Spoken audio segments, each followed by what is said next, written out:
de Pascal Siakam. On ne va pas parler de son début de saison, sa blessure, parce qu'on a assez parlé de toute façon. Il avait dit qu'il voulait être top 5, il a fait un début de saison top 5. Malheureusement, il s'est blessé. Son retour. Moi, je voulais aborder son retour.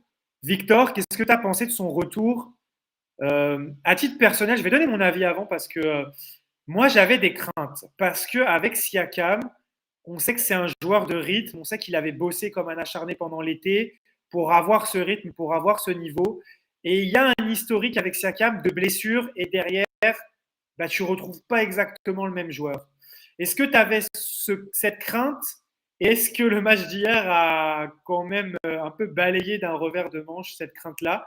Ou est-ce que tu l'avais pas et tu te disais de toute façon, il est tellement chaud qu'il ne peut revenir que chaud? Bah, de toute façon, je pense qu'il faut être clair au bout d'un moment. On avait tous évidemment cette crainte, on avait la même crainte. Maintenant, est-ce que j'en avais peur de ne pas retrouver le Pascal Siakam du tout début de saison? Je pense pas, parce que je pense que j'ai l'impression qu'il a changé sa façon d'aborder sa saison et d'aborder sa façon de travailler. Et je pense il s'est peut-être rendu compte, et je pense qu'il s'est peut-être entouré d'un staff en fonction d'eux. Enfin, il s'est rendu compte que, voilà, et comme tu dis, un joueur de rythme qui a besoin d'éviter les blessures. Et je pense que ça, en l'occurrence, c'est un truc qu'il a peut-être profondément changé.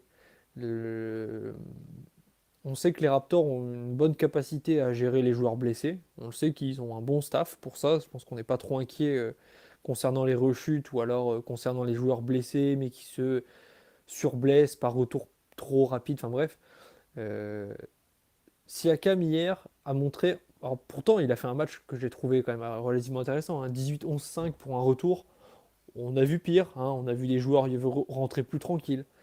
Je me souviens que là, les 4 premiers points des Raptors sur le match face aux Cavaliers, c'est Siakam qui met des points, mais en total déséquilibre. Il rentre dans la peinture comme s'il avait jamais quitté les parquets depuis 10 jours. Enfin, vraiment, un Pascal qui n'avait pas changé. Alors, est-ce que c'est son approche de la blessure qui a changé? Est-ce que c'est son approche de son jeu, sa confiance qui a changé? Ça, je sais pas.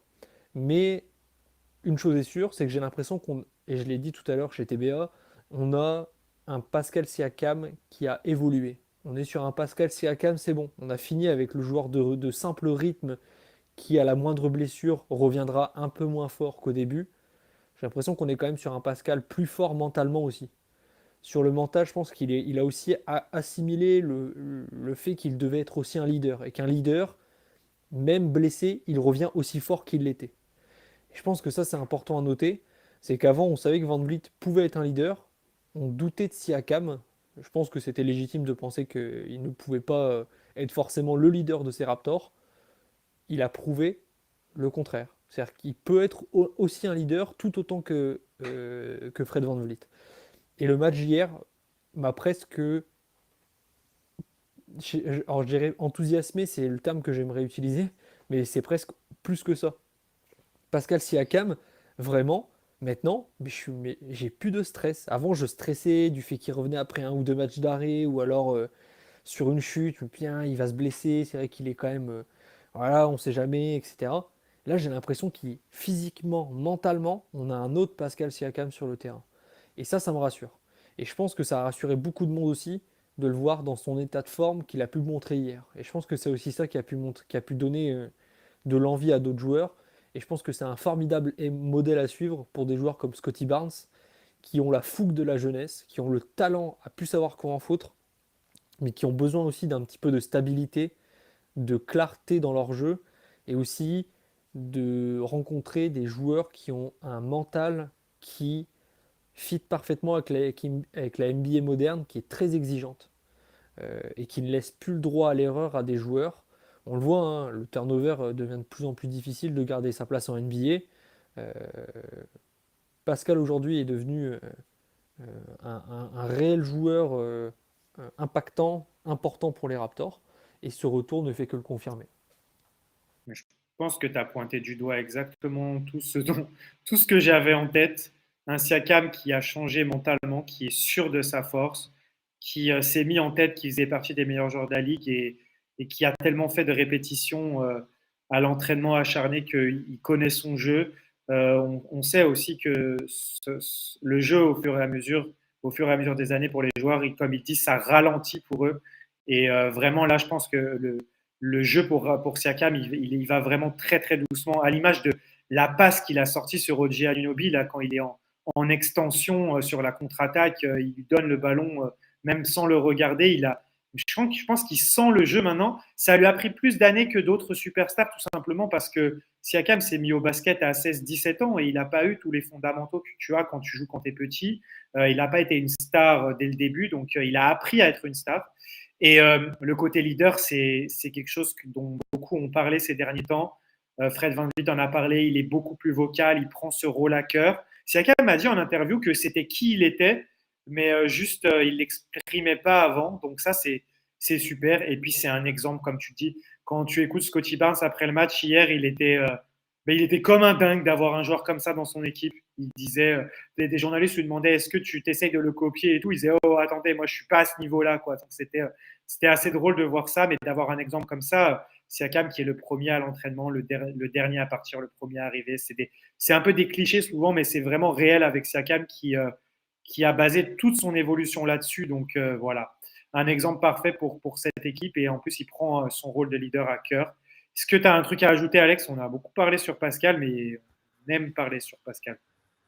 Ouais, non, mais bien sûr, on adore Pascal, hein, mais non, vous avez tout dit, et il y a un vrai truc dans le côté mental, dans l'approche mentale du jeu de Pascal Siakam. Il a pris en maturité, mais d'un autre côté, il faut aussi reconnaître qu'il a tout vécu quasiment dans sa carrière déjà. Je veux dire, titré en 2019, derrière la saison, elle est coupée, il faut gérer la bulle. Derrière, il faut gérer une saison à Tampa. Il se blesse, il y a une opération, il revient en milieu de saison. Enfin, cette année, ça a office de saison normale pour lui, quoi. Il n'y a aucune inconnue. Là, aujourd'hui, cette blessure, pour lui, c'était un petit accro, mais au final, pas grand-chose par rapport à ce qu'il a traversé avec cette équipe de Toronto depuis 3 ans.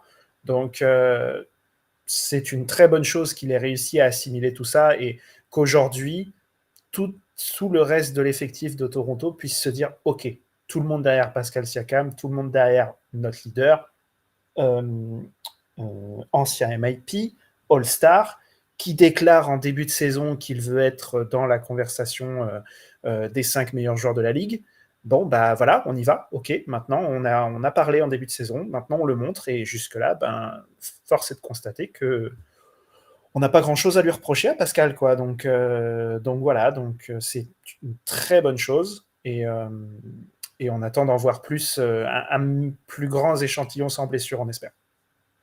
C'est ça, et puis comme on le dit toujours, après, le juge sera les playoffs. De toute façon, on attendra de voir ce que ça peut donner sur les séries éliminatoires, hein, en espérant qu'ils puissent porter l'équipe.